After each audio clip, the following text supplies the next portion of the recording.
on which in 1961 Japan launched a universal healthcare system. So far from being a competing priority, the drive to end TB became the pathway. And then finally, this point about what are we going to what are we going to think about when we look at the annual TB report this time next year.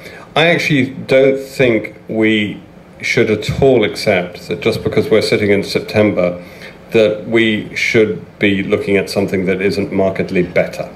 And certainly the approach we are taking with our partners, we launched a catalytic initiative around identifying people, massively increasing the numbers who get identified and treated.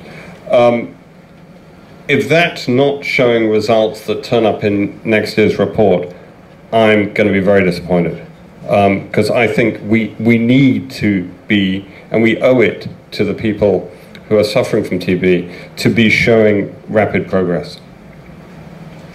Thank you. Thank you. A round of applause, please,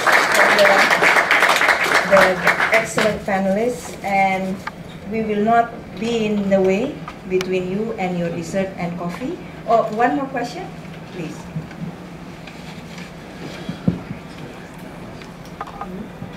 Hi, I'm Sonia Wibisono. I'm a TV show host and also health speaker. I've been invited by the Department of Health from the private sector because I heard the public sectors also need the private sectors to collaborate to together fight TB. So I want to talk about the concrete things that we can do.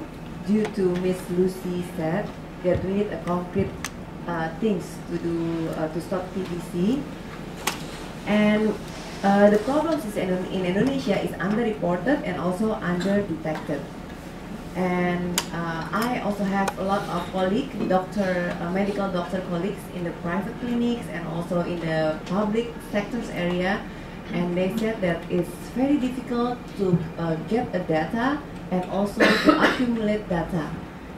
And as we know, in Indonesia, the gap of technology is very big between the smart one and the poor one. So the application that we need is a center of health data and information. I think we need to make them.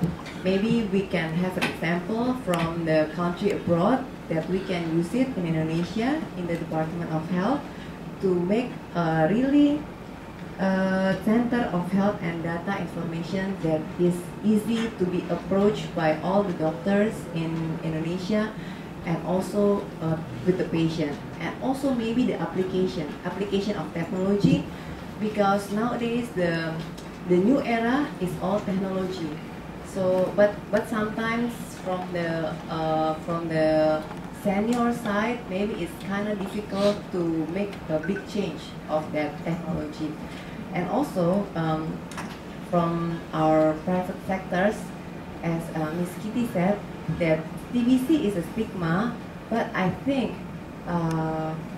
me and my friends, we can collaborate and we can make a campaign, maybe with the support of the Minister of Health.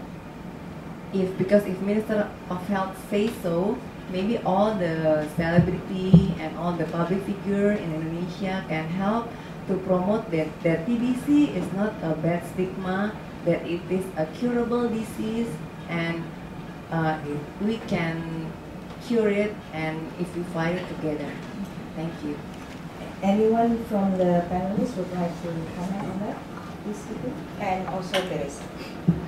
Maybe just to say that the huge increase in notification is partly due to the introduction of a digital health, making applications for GPs and other doctors. So there is already a lot happening, of course, in collaboration with the National TB Program.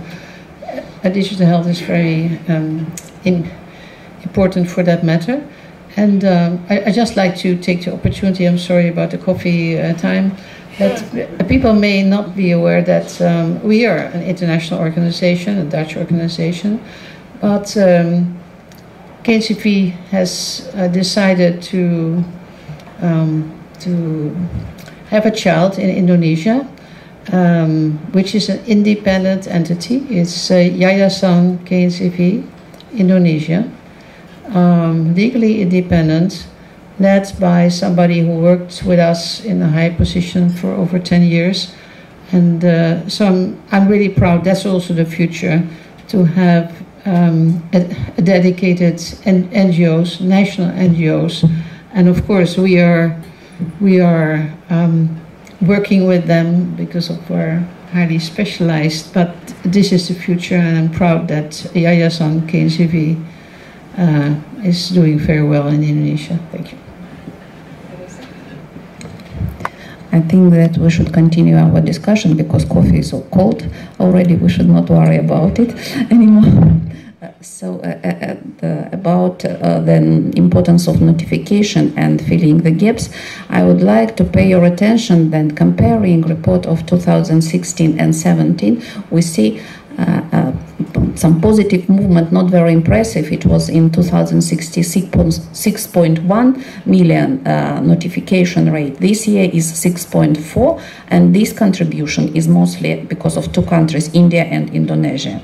And it means that countries have really very strong capacity and can do their best, and they input it significantly and increased notification rate this year, two countries.